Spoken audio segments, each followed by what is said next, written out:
What's up, everybody? I'm Douglas Harden. That's Jacob Klucas. Welcome back to another episode of the Work the Crowd podcast. What's up, buddy? How's it going?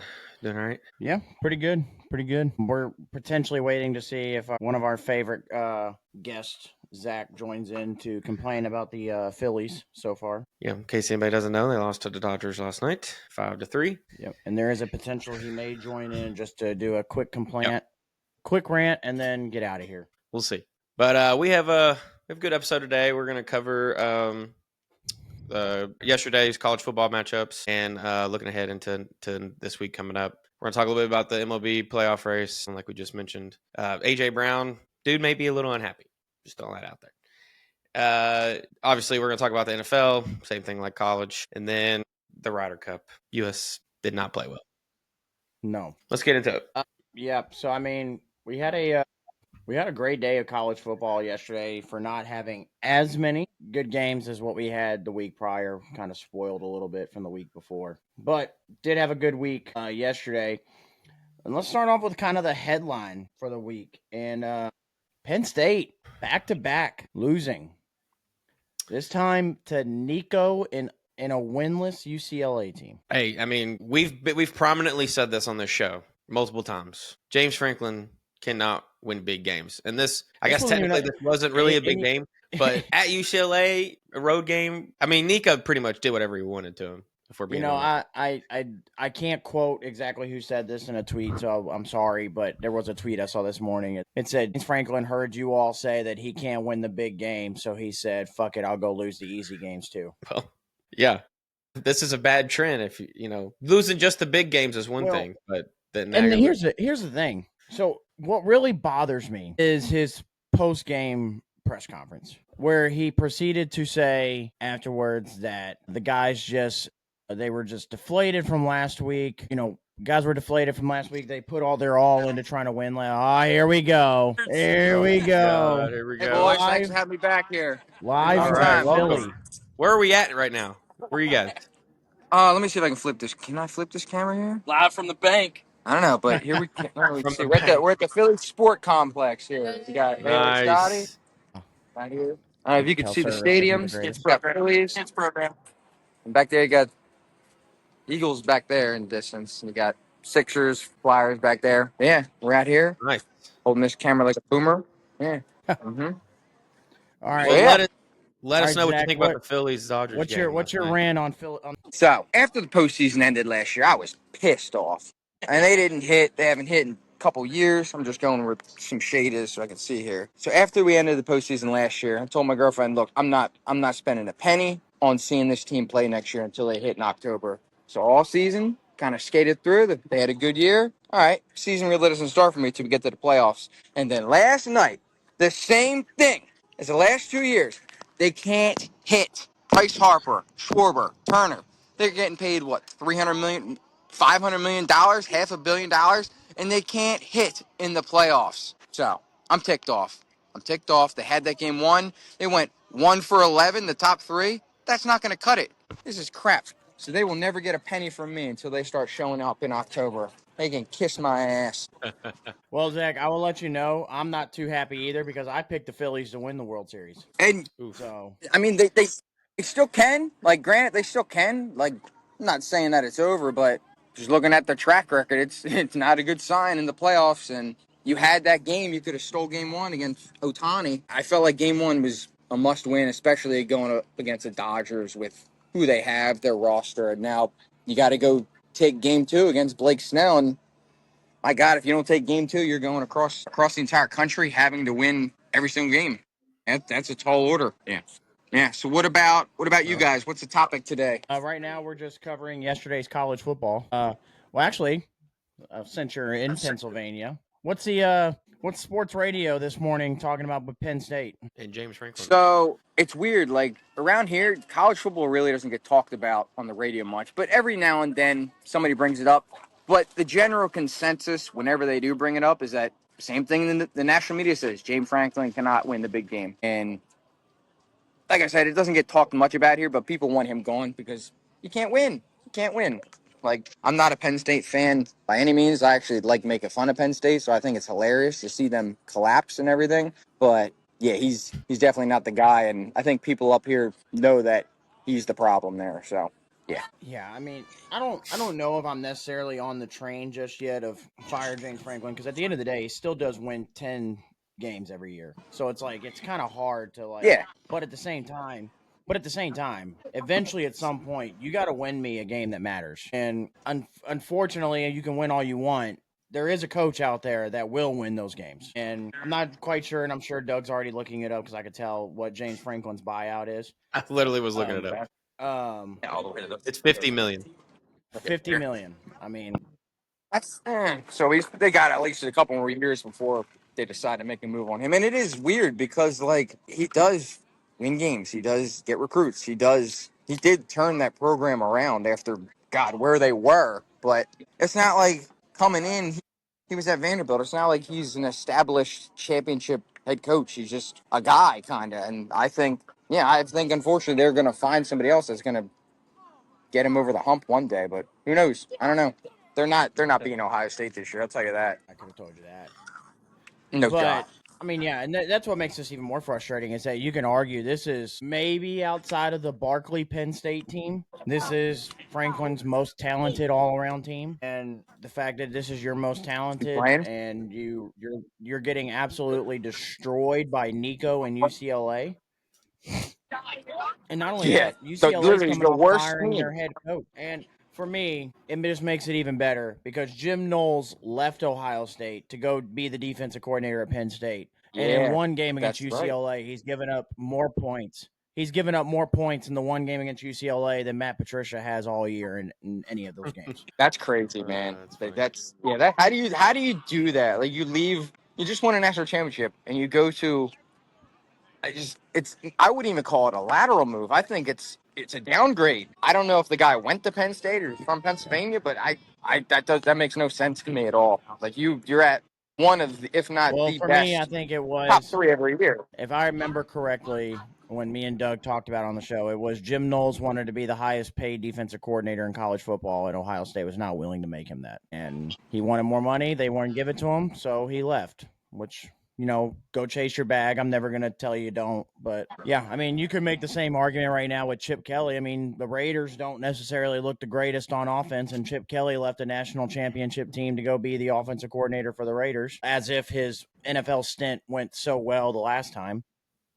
Yeah, Sorry, Zach, but yeah. Nah, he's definitely hated up here. mean, I mean, people hate him up here so much. Trading away LaShawn McCoy, he was trash here. Definitely not a fan favorite up here. And we're about to have, I think, what are you playing Pong soon? Yeah. Might have some live feed from a Pong Hey, table in yo, a can we minute. get a work the crowd, go birds? Yeah, a what? coach. Work the crowd, go bird. A work the crowd, go birds. Is that what you're asking for? Go Birds. Hey, I'll give you a go birds today because I have him on a ticket. So, Yeah. There we go. We'll take it. but I mean, I've told you earlier this year as well, Doug. Imagine Chip Kelly with this offense, and then Matt Patricia. I mean, could have been Unstoppable. scary. But again, so yeah, I mean, Penn State. I mean, again, I'm still on the fence of whether you get rid of James Franklin or not because again, he does win 9-10 games every year. It's kind of hard to just get rid of that and then potentially take the risk of not doing that. But yeah, I just don't know where you go from here if you're Penn State. Kind of another big topic yesterday. How about the Florida Gators upsetting Texas? Arch Manning. Arch Manning Arch is Manning. ass officially. They made Arch- Lagway look good. I mean, they had DJ Lagway looking like I mean, prime Aaron Rodgers out there. I mean, it's just Dude, it's crazy how bad Arch Manning is now. Like it's because Sarkisian is supposed to be like this offensive minded genius, and every other quarterback he's had's been good with him. And then you got maybe Arch Manning's just severely overrated. I would argue that he is. In fact, I showed Doug this yesterday, and he wanted me to show this on the show today. So this was my post in 2022 before Arch Manning even went to college. This was before an episode of Work the Crowd. We did, and my post was Arch Manning truly the best quarterback in the class of 2023, and I had a big, I went on this long, whatever you want to call it, quote, whatever you want to say, of why I didn't think he was the best quarterback in the class. Now, I had him third in the class. I thought, hot take. I mean, technically he is better, you want to say, because he's done a little bit more. I had Nico number 1 in the class. I thought Nico was better than Arch Manning coming out of high school. And then 2, and I know he just got benched yesterday at Pitt, but when he originally committed to Alabama, I thought he was really Eli Holstein. I had over Arch Manning, right here. and I thought both of them were going to be really good. And listen, and I wasn't taking anything away from Arch. I thought Arch could be good. Obviously, still do think he can be good, but there's just something not there. And I'm not really sure what it is. I don't know. I don't necessarily know if it's Sark, because I can't, just off Sark's track record, I can't go at say it's Sark. But I don't know. I mean, we've talked about it before. I still do think he has a big mechanics problem. I don't know what it is. That's clear. I get it. Maybe the weapons aren't necessarily, what Texas has had, but they're still good. Like Ryan Wingo's a talented wide receiver. DeAndre Moore's a talented wide receiver. Like there's players there. So I don't know what's going on. And, we talk about this even like yesterday. We'll get into the Louisville game yesterday. Like does Sark trust Arch fully? Maybe is that what it is? Well, this goes to show, like we've talked about before, that if Arch was supposed to be this generational talent, why the hell didn't he start last year? If he was so much better than Quinn, then why wasn't he playing? Why not start last year? So I think we're seeing right now why he didn't start last year. And he can't make the throws. That's what I've always gone back to the Clemson when Trevor Lawrence came in.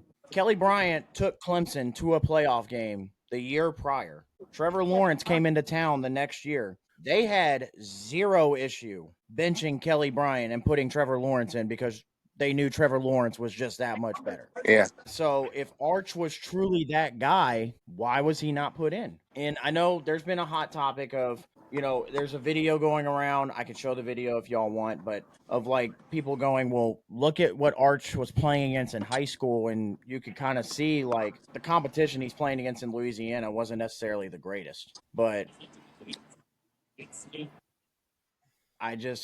again, it's a mechanics issue for one, but I don't know if even his confidence is even there anymore. I think his confidence has been shot. Do you? And for some people, go ahead. I was gonna. Do you? I never thought of this, but do you see any way he transfers somewhere else if this season keeps going like this? Yes, 100%. I mean, like, is Oregon is that quarterback a senior or a top quarterback coming in the recruiting class? So Texas has a top quarterback coming in the recruiting class. I know his signal's not necessarily the greatest, but I understand what he's asking. They have a top quarterback coming in the recruiting class. They don't. I mean, so the talent at a quarterback position won't necessarily be bad. I could very well, and I told Doug this because he's already their quarterback is already 1 year. I could very well see Arch taking the Peyton route and heading to Tennessee next year. Go play with Josh Heupel. Yeah. Josh Heupel's been very good with quarterbacks. Heupel's been very good with quarterbacks. Heupel turned Hendon Hooker from a nothing at Virginia Tech to an NFL, talented quarterback. He's got Joey Aguilar looking really good. I mean, he did what he could with Nico at the time. There's Trap. I've got an opinion. I think Nico, 1 thumbs up. Arch, 2 thumbs down. Good summary. What an opinion. It's a good summary. I mean, it's looking very good. I mean, Nico had 5 touchdowns. Thanks for the input there. But I could very well. I could well see him hitting the transfer portal because he's clearly not going to the draft. I think that's pretty set in stone at this point. I don't know if we lost Zach there or not officially. We can keep going. He hopped off. Is there a way we could remove his camera? Maybe. I don't know. Either way, it said he lost he told us he lost connection. Anyways. Yeah, I'll let you work on that. But yeah, I mean, I think he definitely could hit the transfer portal. I don't think there's no way he's entering the NFL draft. And even if he did, I don't know if an NFL team right now, they may, just because of the potential that's still there, take the chance, but I don't see an NFL team taking that risk. I definitely do think he enters the portal though if the rest of this season doesn't go, as according to plan. So, but with saying that, talking about top quarterbacks, Doug, I want you to do me a favor. All okay. Right? I want you to, when you think of number 1 quarterback in a recruiting class, okay, what is your definition of what your expectation of a number 1 quarterback in a recruiting class, if you land him, is? What do you mean? Like, what like do I if out you're of a first season, like true freshman, You can look at it from a fan perspective, or if you're like in an actual coaching perspective, however you want to look at it. What is your expectation of landing a number one? Like what he does for his career? Like what is your expectation? Well, I mean, as a fan and as a coach, I think it's different. But if this guy's coming in, all right, let's look at it from a fan perspective. Let's just go because we're fans. We're not coaches, obviously. So let's go fan perspective. Your team Louisville lands a number one quarterback in a recruiting class. What is your expectation? Yeah, I mean, if the guy's good enough to start, he's got to be able to do everything that. Well, you should use Louisville as an example, or just head coach. We'll say anything that Brom throws at him, he can make throws. But I think a lot of it is how mature is he, especially as a. All right, here you're getting a number one, pick or number one player. He has to be mature. I think at this point you have to be mobile. You have to have some sort of attribute like that, and you have to be able to make the throws on every single level: deep throw, mid balls. Let's look at it more so from the career standpoint. Like when they're done and finished, what is your kind of like? Do you expect them to go pro? Do you expect them to play well while they're there? Well, yeah. If absolutely, as a fan or a coach, you're absolutely expecting them to change your team. Right. That's the whole point. So I want you to think of that definition. Okay. I'm gonna go over top quarterbacks that 24 has had ever since 24/7. So it's been since 2010. That 24/7 has started rating these players. I'm going to give you the top quarterback in each class, and I want you to tell me if you remember them, obviously. Some of the ones that I think these first couple that you're not going to remember, I do have stats here for you to look at.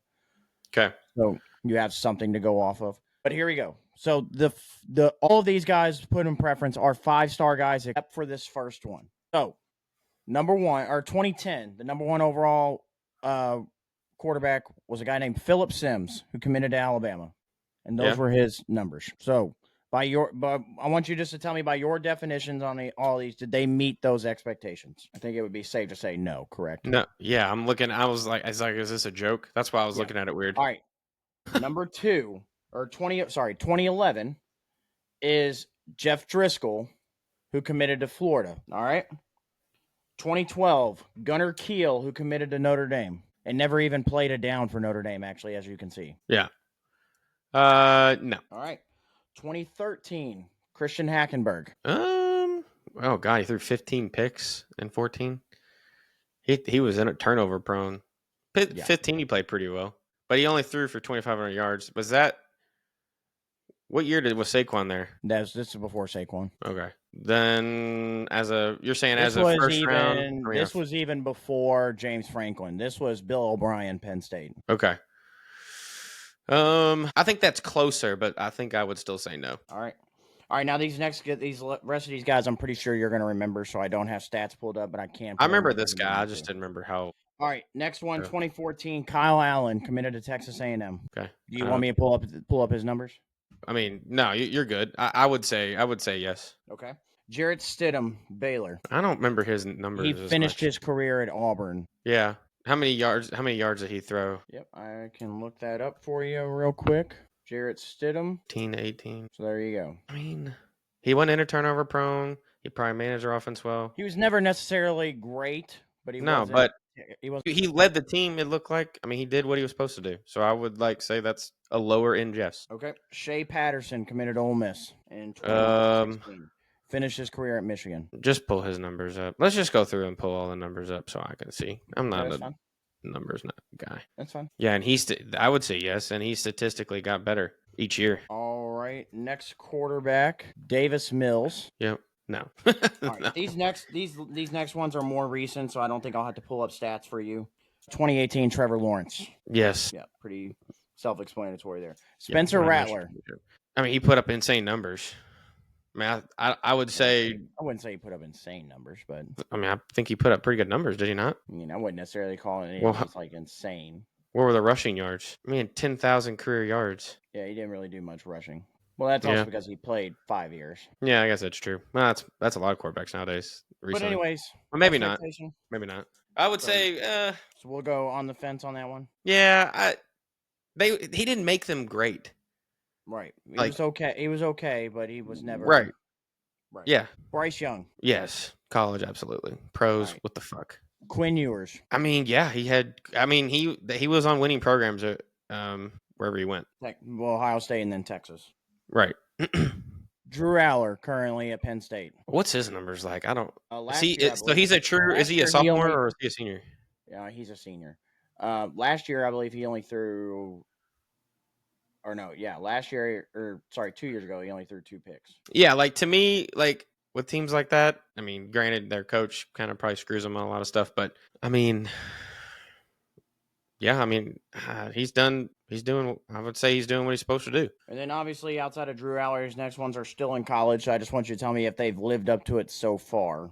So then there's Arch Manning, DJ Lagway, and then so far only 1 year under, or only a couple games under him, Bryce Underwood at Michigan. I mean, he's played well, but I mean, I still think he's got room. Right, but we'll say for now, I would say he's out of done all what those three, he's I done think what he's supposed to as of now. and you can see what people are raving about. So when my he plays. point behind that, doing that little experiment was really so like, there's really not a whole lot of success necessarily coming out of the number one quarterback in a class. Like you get it seems like you're either like there's really only been 2 that you could for sure say been really good, and at least college wise, and that's been Bryce Young and Trevor Lawrence. They won national titles. Bryce Young won a Heisman, obviously. The rest of them, your argument is they've been okay or just been bad. So I mean, maybe that has a lot to do with the pressure. yeah, there is a lot on. of pressure coming out of being the number one player.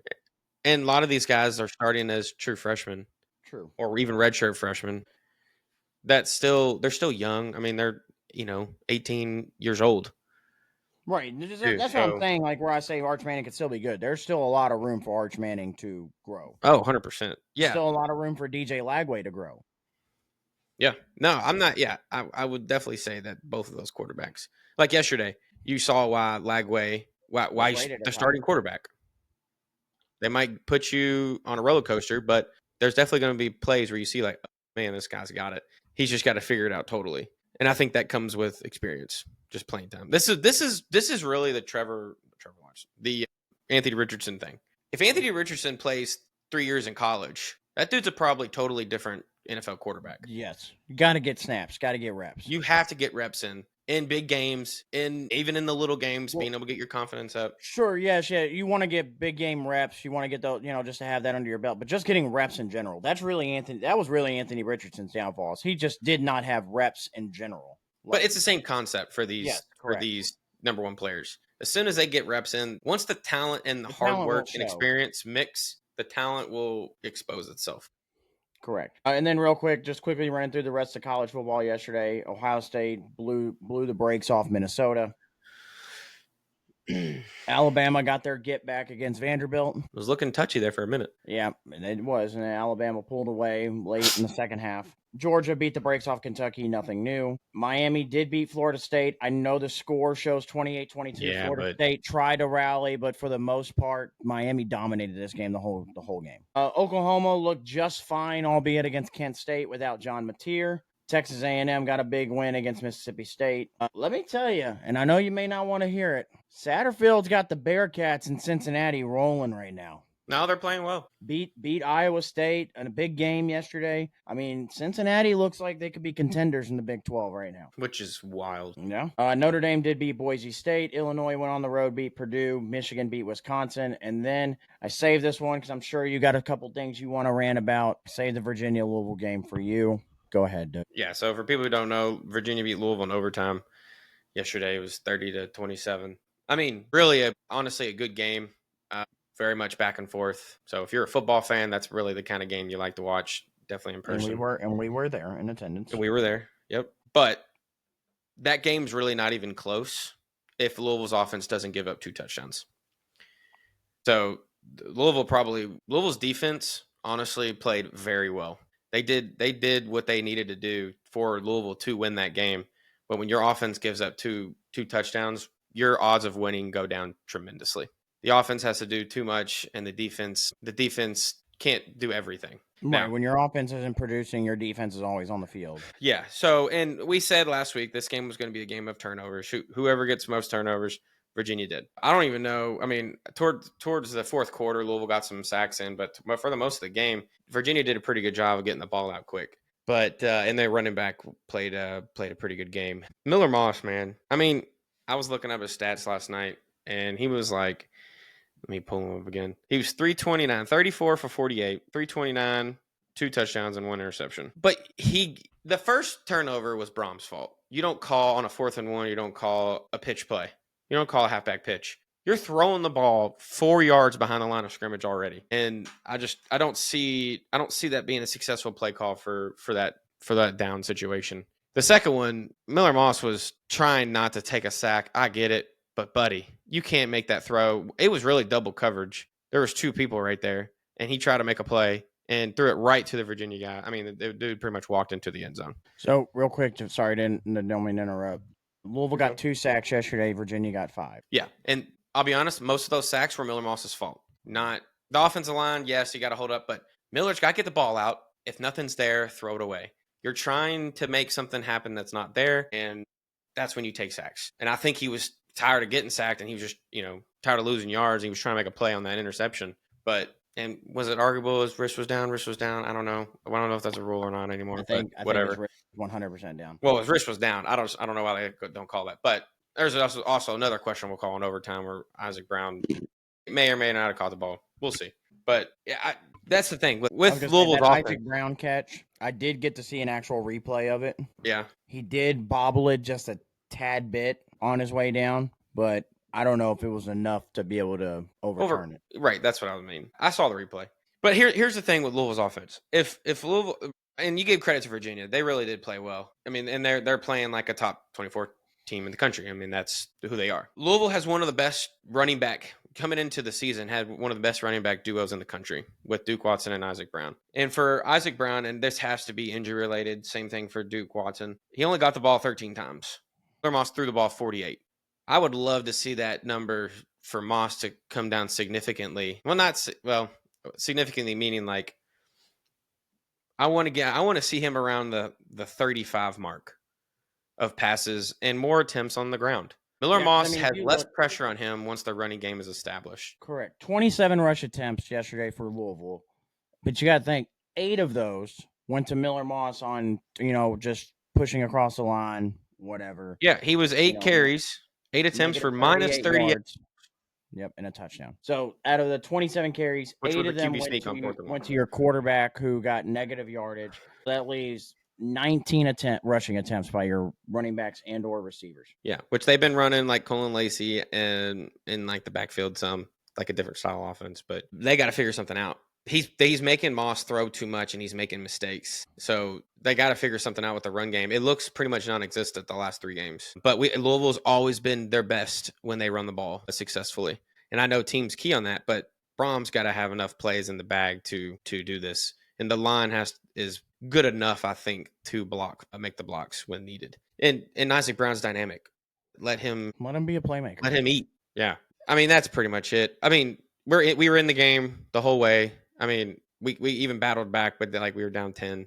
So you give them credit for that. That defense hasn't stopped fighting all year, and they've played well. And they'll be the only reason we're in games this year. But you got to get pressure on the quarterback. And that Virginia's quarterback, Chandler Morris, he didn't really have a big day throwing the ball, but he did the things that he needed to not avoid sacks. He threw the ball away. He made smart decisions to put his team in good situations and not 3rd and 30. So, ran it really well when he needed to. He was only 7 carries for 7 yards. Yeah, but you get a lot taken away from sacks But you're right, and he like we both just said, he made the plays when he needed to. Louisville, that's what we always said. Whatever team shows up is what'll happen. It could be bad, it could be really good, but yeah. Yep.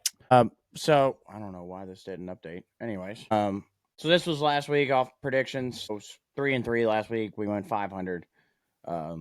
Correctly picked Georgia, Bama, Ohio State. Did not pick the Texas game correct. Did not pick Florida State, Miami correct, or Louisville, Virginia. 32-12 though overall on the years. Not awful, obviously. So that moves into next week in our slate of games here, where I'm going We got Bama, Missouri at Missouri. I'm going upset. Mizzou gets an upset over Bama at home. Listen, Missouri's offense is very dynamic. And Bo Pribula, former Penn State backup quarterback, is balling this year for Missouri. I'm going upset. Ohio State, we'll get to truly get another little tester on the road against Illinois. I think they're able to go there and handle business, get a win. Georgia, Auburn, I think this game is a little closer than people would like it to be, but Georgia does pull out with a win. Florida riding high off the Texas win, going to play A&M. I think A&M's too hot right now. Indiana, Oregon. Listen, if this game was in Bloomington, I would pick Indiana, but being it at Autzen Stadium in Oregon, Dan Lanning's going to have the boys fired up for their first big home game of the year. I think Oregon edges out Indiana. Oklahoma and Texas. Listen, I'm hearing rumblings, even though they were saying that Mateer was supposed to be out for a month, that Mateer might potentially plan on playing in this game. Even if he doesn't, I think Texas is completely, like we talk about Arch Manning, I think Texas's confidence is shot in general. Oklahoma has a really good defense. And I think Oklahoma gets the win in the Red River shootout there. And then USC hosting Michigan at the Coliseum. I got USC coming away with a big win, 32-28 in that one. Yeah, it looks like College Game Day is going to Oregon. Yep. This week, so that Oregon-Indiana game should be very good. Yep, and that's my updated top 25 for this week as well. So I think Miami with their win over Florida State puts them just slightly above Oregon because I think now that win against Penn State doesn't look as good. Obviously, Ohio State's win against Texas doesn't look as good anymore either, but that win against Washington is still there. So on the road. But yeah. Listen, I was completely wrong on Vanderbilt this year. Vanderbilt is a very good football team. And like we said, it was the score doesn't show how close that Bama-Vanderbilt game really was. Bama pulled away late, but Vanderbilt gave them everything that they could handle. So this is, if I had an AP vote, which I should at this point, if everybody else does, this is how I would vote my AP poll for this week. So you had Virginia out? Yeah, I didn't have Virginia in last week either. Oh, okay. I couldn't remember. But yeah, I do have Virginia out. I think there's just way too many good. I mean, you gotta.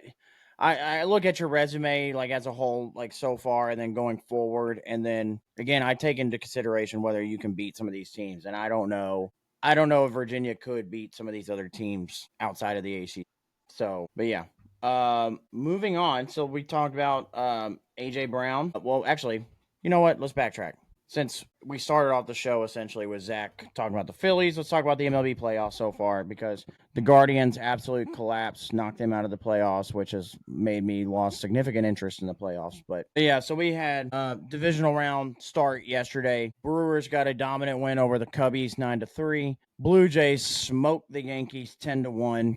We already heard about Zach's rant and complaint about the Phillies losing to the Dodgers at home 5-3, and then the Tigers in extra innings yesterday getting a win over the Mariners 3-2. Today, only 2 games. We get Yankees, Blue Jays at 4, and then Tigers, Mariners at 8 o'clock tonight. So if anybody didn't see on the Instagram page, I did post my MLB predictions where I did pick the Phillies, Mariners in the World Series for the Phillies to win it all. So I'm hoping the Phillies can turn it around here in game 2 on Monday and get a win over the Dodgers. So in the MLB playoffs, is it how does so it's best of 5, but how does it work for stadiums? Is it 1-1 like? So it's 2 and then the next 3 are at the other, I believe. Okay, so like Phillies, Dodgers would be 2 in Philadelphia, and then the 3 would be in LA. Yeah, so if needed. So let's see. So NLDS. So like sorry, not 3. I was wrong. I knew I was wrong. Probably it didn't sound right coming out. It's 1. 2. It's 2-2, and then you come back home for the 1 if game 5. Right, that would make sense because the Phillies are the higher seed, right? Yes. Right. Yeah. It's 2-2, and then if you make it to a game 5, you come back home for your 1. And then once we get to the next round is when it moves to 7 games. Well, we'll see what happens with the Phillies. Yeah, at this point with the Guardians going out the way they did, which they're not going to do anything to fix it over the offseason, so I have no hopes at all because we just refuse to spend money. And then, I mean, listen, I'm happy we even got there. the fact that we were where we were at, and then we were able to pull away and win the AL Central and be in the playoffs, I'm proud of that. But they're not going to capitalize on it, so it doesn't really matter. And then the Reds just went out the way they did. I mean, but yeah. So now let's talk about the AJ Brown saga, because this has been kind of going on, really, you can almost say, since the Phillies' first Super Bowl when they lost to the Chiefs. You can kind of say ever since then, there's kind of been AJ Brown drama since then, where it seems like it's an up and down roller coaster of, does he want to be there? Does he not want to be there? He's always posting cryptic messages and on Instagram. And, there was the whole reading the book thing on the sideline. And, it's just been nonstop ever since. And people kind of thought maybe by the Eagles winning the Super Bowl last year, it would kind of put some of this to bed. Well, apparently it hasn't. And apparently winning is not the cure of all things either. And I kind of understand it from AJ Brown's point of view, because at this point, he's gotten paid top dollar as a wide receiver. He's now won a Super Bowl. At this point, when I'm looking at how I'm viewed for the rest of my career, I got to start racking up accolades. I got to start racking up stats. So by doing that, I need you to get me the football, and if you're not going to do it, somebody else will. And I think this is going to be finally the year we see not only that, as the Eagles, they've done a great job drafting, but as just like when these players start coming up on contracts, you got to start paying them. AJ Brown is set to get paid again. So now the question is, do you want to pay him with him always doing, these cryptic messages and everything, or do you trade him away and get what value you can back? And I think if you're the Eagles, as more expensive your roster gets with Jalen and Saquon, and then, all your D linemen and O linemen then are going to need to get paid. And then Cooper DeJean and Quinyon Mitchell eventually will need to get paid on the defensive side of the football. So you got to start finding ways to get cheaper. And by doing so, you trade away your assets, pick up, redraft. So I think this is the year we finally see AJ Brown get traded. I'm glad he's going to get drafted again. Yeah, again. I think this is the year he finally gets traded. And Doug, we're going to play another little game here. I love your game. I have 4 teams here. All right, we're going to blind rank these, okay? Okay. Now, take out your fandom, because take out your fandom. I want you to think about this from the AJ, what's best for AJ Brown to do to rack up, stats and everything. Blind rank these 4 teams, all right? Okay. First team, the New England Patriots. You can repair up with his old head coach, Mike Vrabel, young quarterback. Okay. This 5 you said? We're doing the 5? It's 4. Oh, it's 4? Yep. So, Patriots. Man, I put them. Stephon Diggs I think has struggled a little bit ever since whatever he's got going on personally. He's gotten Cardi B pregnant, Yeah. I put the Patriots at like 2. Okay. All right. Next team up, the Indianapolis Colts. Could reunion with Shane Steichen. Yeah, potentially have, the trade pieces of, not saying this because of what happened last week, but you have a young piece like Adonai Mitchell and Alec Pierce who haven't gotten paid yet. You could trade away. Yeah, I think that's less likely. I think it would be a decent fit, but I'm going to go 3. 3, okay. Next team up, the Baltimore Ravens. 4, they don't throw the ball enough. All right, so that he wants accolades, right? Yeah. I don't think they throw a ball. That would leave your number 1 team. So going through it, 2, the New England Patriots, 3, the Indianapolis Colts, 4, the Baltimore Ravens. So your number 1 would be the Denver Broncos. Bo Nix can sling that thing if he wants to, and you finally get a receiver like AJ Brown. Offense, and you pair him alongside Cortland Sutton, and he doesn't necessarily have to get double teamed on one side. Yep, I like it. Pretty good. The only way I would have maybe switched 3 and 2.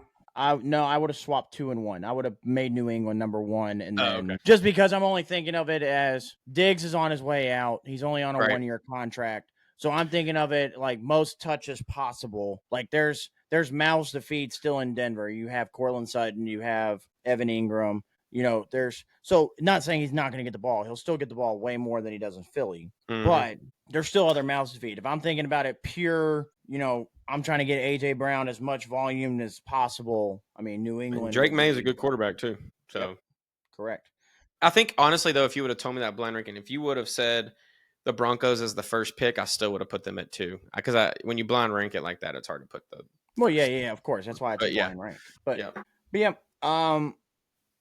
Yeah, I think this is where we finally see AJ Brown get traded, and I don't necessarily I want to see him get traded because I want to see, we always talk about AJ Brown's a top 5 wide receiver, but the problem is we can never back it up with play because it's like, the one week he gets the ball a lot, the next week he doesn't see it at all.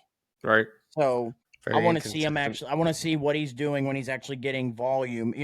Even before Philly, when he was in Tennessee, brother, you're sitting behind Derrick Henry. Derrick Henry's going to get 30 touches before you get your one. So I want to see what it's like when A.J. Brown is now kind of more so the focal piece of an offense, and is he truly that guy? So speaking of the NFL, we had last week overall 9-6-1 last week in pick'ems. We had the one tie with the Packers and Cowboys, which I think is the dumbest thing in the NFL. Why do we still have ties in the NFL regular season? Why is this allowed? I don't know. I don't understand. So here's my thing.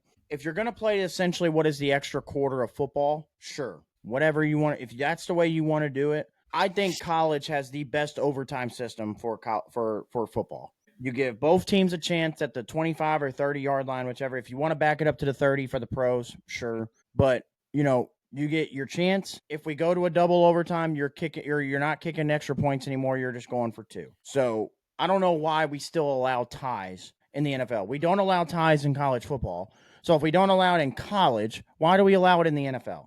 It just doesn't make sense. Yeah, I like it. I hate, because we watched that game last week. It seems like the Packers didn't even care about. They were okay with going away with a tie, and that should never be the case. You should never be okay with walking away with a tie. I will say, for overtime rules, me being a fan of the kickers, and I know Pat McAfee said this in the past, if you want to do this in pros, why don't you make it a kickoff duel? Put your special teams out there and just start at the 30. Roll them out there. Move them back. Or even if, listen, we'll start you off easy. We'll start you from the 10, and we'll just go back 10 yards from that point. Well, start off where an extra point is in the pros. If you want to do it in the pros, start where the extra point is and then move back. But then you just have a kicker duel, 1 for 1. Yeah.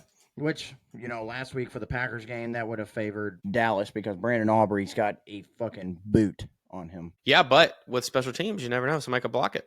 We've seen a lot of those too. So I think that'd be exciting. Yeah. I mean, I'd be completely down with it. Currently, right now, we do have an NFL game going on over in London. The Browns, going into the fourth quarter, are up 17-14 with new starting quarterback Dylan Gabriel. Let's see how he's doing. Dylan Gabriel so far on the day is 16 of 25 for 135 yards, 2 touchdowns. So he's actually playing fairly well. Also helps when Quinshon Judkins is giving you 17 carries for 89 yards. But 16 of 25, 135, it seems like, Dylan's doing what he needs to do just to get through the game, which is all you could ask for at bare minimum for your quarterback. Right. Especially when your run game is working, from what it seems like. So it looks like Carson Wentz did get injured, but it looks like he came back in. He's 11 of 18, 113 yards. The running back for the Vikings has a passing touchdown. So there's that. Cam Akers. And then this afternoon, slate of games, Raiders, Colts in Indy. Hopefully we get back on the winning train here and get a dub over the Raiders so we can pursue our Super Bowl dreams for the rest of the year. We're back. We're good. We're good. Texans, Ravens, no Lamar. A lot of players sitting out for Baltimore this week. I'd probably expect the Texans to come in and get a win over a depleted Ravens team here. Ravens are, what's their record now? 1-4. It is the worst start in the first 4 games for the Ravens since 2015.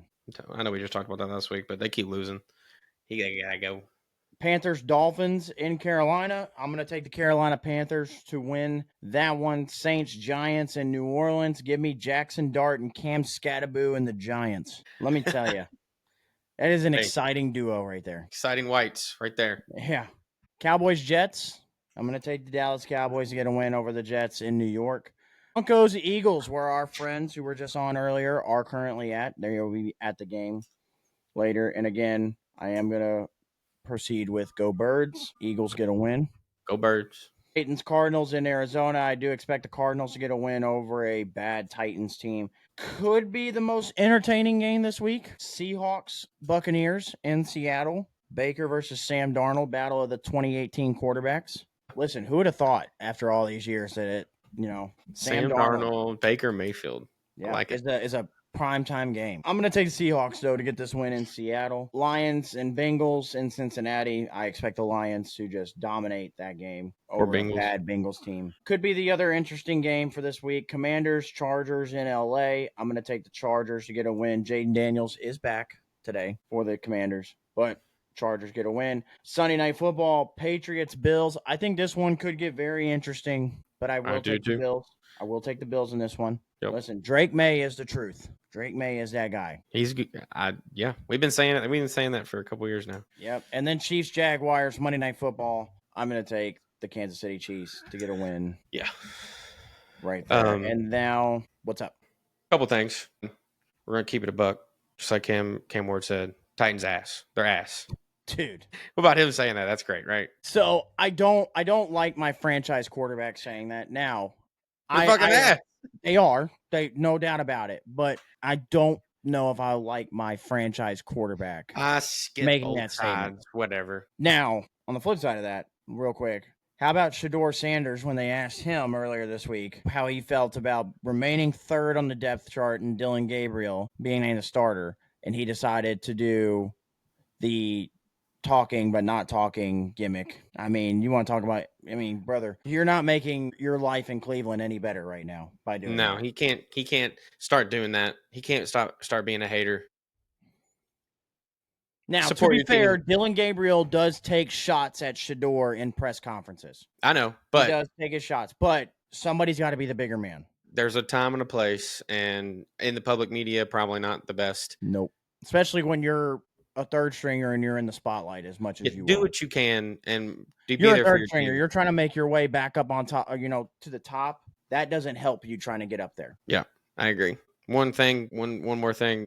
Mark Sanchez. Let's bring this up since we talked about Indy and the Raiders. Mark Sanchez was in Indy I guess got there sometime this week. Last night. He's there to call the game for the Colts Raiders. Yep.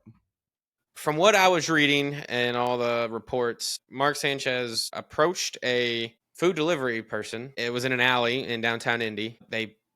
Mark Sanchez approached a person. I don't know if it was a guy, but approached the person that said, "You can't park here." For some reason, turned aggressive. The food delivery driver tried to pepper spray Mark Sanchez after Mark got aggressive. Then he stabbed him. And now both are, I think Mark Sanchez is, I don't know if he's stable or not, but he was in critical condition. And the other guy actually had some pretty good injuries as well, from what I've heard. I think it was a 65-year-old man. And yeah, so no Mark Sanchez today for calling the game. Mark, I don't know what the fuck you're doing, but I don't know what happened. I hope nothing comes out of it, but not necessarily funny per se, but it was funny how, when the Mark Sanchez story first broke out, national media, immediately went to the whole, prayers to Mark Sanchez, right. Good guy and everything, I hope he makes it through okay, because, the first thing that came out was just he just got stabbed and was hospitalized. Right, there was no story. Then it was like an hour later, then it came out, was like, oh yeah, he essentially assaulted this poor guy. And then it was like everybody had to turn from, they just were like, oh, poor Mark Sanchez, to like, that's not a good look. No, and obviously, nobody needs to die in situations like that. We obviously don't wish on that. But yeah, Mark put himself in a bad situation, and unfortunately, the term "fuck around and find out" will always exist for this reason. You put yourselves in bad situations, no matter who you are, you're gonna win bad prizes. Play stupid game, win stupid prizes. Yeah, that's how it works, unfortunately. Speaking of play stupid games, win stupid prizes. Ryder Cup. Last topic, Doug, the Ryder Cup. Now listen, Sunday was electric. Boogie, woogie, woogie. Now, the potential comeback was there. It was there. And it was possible. Now, all it would have taken for the U.S. to win this Ryder Cup was to not get essentially obliterated Friday or Saturday, just one of the days. If they could have won a couple of those just on either day, they're right there and potentially win the thing. But on the flip side of that, Bryson can't go down 5 holes early in his 1v1. Can't do it. You give him credit for fighting back, but and I will, since we took time to shit on him last week, I will give credit where credit is due. I thought the matchups that Keegan Bradley set up for Sunday were fantastic. He did Yep. an excellent job. And listen, and he very well, and somebody made a point, and I do kind of agree. Where we kind of go wrong with the Ryder Cup is it's every year we lose, we just, pick a new captain. Where's the consistency in it? And listen, I think if all honesty, now, unless they for some reason say that Phil Mickelson can go for Ryder Cup and you all want to make him captain, I'm all for that. I'm never going to tell you don't go for that. But other than that, I think Keegan has to be the captain in 2027. I think you have to ride the momentum from Sunday. Let him got to build some kind of consistency. And you get the same voice in there, a little bit of consistency. At least you got to ride it out for the next Ryder Cup. And listen, maybe who knows? Maybe Keegan learned something from this Ryder Cup experience and learn maybe about certain matchups, from the foursomes and the four balls, and maybe there's major adjustments he makes in 2027 if he's named captain. Maybe so. And I think you're right. Maybe having some consistency could help the U.S. Yeah, because switching up doesn't necessarily help. No, it doesn't. But at the same time, if Phil and Tiger came together and said, "Hey, we're gonna," that's what I'm saying. If those guys come, they allow Phil to participate. If a better option comes up, sure. Yeah, if not, go with it. Let him do it again and see what happens. He's young enough to do this for a few years, and I give credit to Luke Donald. He's put together an absolute squad for Europe the last 4 years, and it doesn't hurt. I mean, it doesn't hurt when Europeans have some really great golfers. So, yeah, for sure. Yeah. Also, we'll see. I'm saying that fucking Rory McIlroy, dude, you cannot. First of all, this, and I'm gonna say it. Pardon my French, but little bitch energy coming out of Rory McIlroy. For him to go on that podium afterwards and talk about the fans, which the fans were horrible. I'm not taking anything away from that. They were in 4 years when this is back, USA fans cannot act like that again. Correct. That's horrible. Correct. Let's have more respect. I'm not saying what the USA fans did was right. None of that. But you can't go up there on your podium after you win and say, golf needs to be treated with a higher class and all this and that, shitting on the U.S. and all this and that, whatever, which he's not necessarily wrong. But then turn around during the celebration and doing the whole point at Bryson's name and laughing and giving the thumbs down and doing all, like, come on, brother. You want to talk about higher class? That starts from you, okay? Don't practice what you preach, all right? I think he just got tired of all the shit. And not only that, and I'm not, who am I to judge him? Because I would have done the same shit. But I'm saying, like, you can't sit here and go higher class this, higher class that, and then also in the meantime, you're telling other, granted, again, USA fans were very rowdy, very bad. Well, also at the same time, you're turning around telling USA fans to shut the fuck up. And actually, what that fan said wasn't that bad. And all that, bad. Like, you want to play the whole play with class card and all this, then you got to play with class too. So quit giving off little bitch energy, Rory. It's okay. We saw who number one in the world was for a reason. True. Who was playing not at his top level and still beat Rory. And still won. And shout out to Justin Thomas, because I don't think any of us. He's not given enough credit. No, none, because neither one of us said he was going to beat Tommy Fleetwood in his matchup, and he did. Yeah, he played insanely well. I mean, I think he honestly played pretty consistent all weekend. Oh, and then it was electric for Cam Young to win on the 18th against Rose, making putt after putt, and for Henley to leave that one short. You can't leave Henley. It short. God, dude. Can't leave it short. Even if you hammer it and blow it past. It doesn't matter. You can't leave it short. Yeah, hit it past the hole. At least get it there. Oh my god. Yeah. Listen, I think you ride, unless Phil and Tiger come together and they're like, hey, we want to do this, and PGA allows, Phil to do it, obviously, because of his affiliation with Liv and everything. You ride with Keegan, I think, going into 2027 at least, and go. I agree. Well, we got 2 years to think about it, so we'll see. It's in Ireland next year. I mean, next in 2027, the next Ryder Cup. Yep. So, and it will. All right. Well. Just as electric. Yep. Well, folks, we hope you like this episode. That does it for us here at Work Crowd. Like, comment, subscribe, and we'll see you guys in the next one.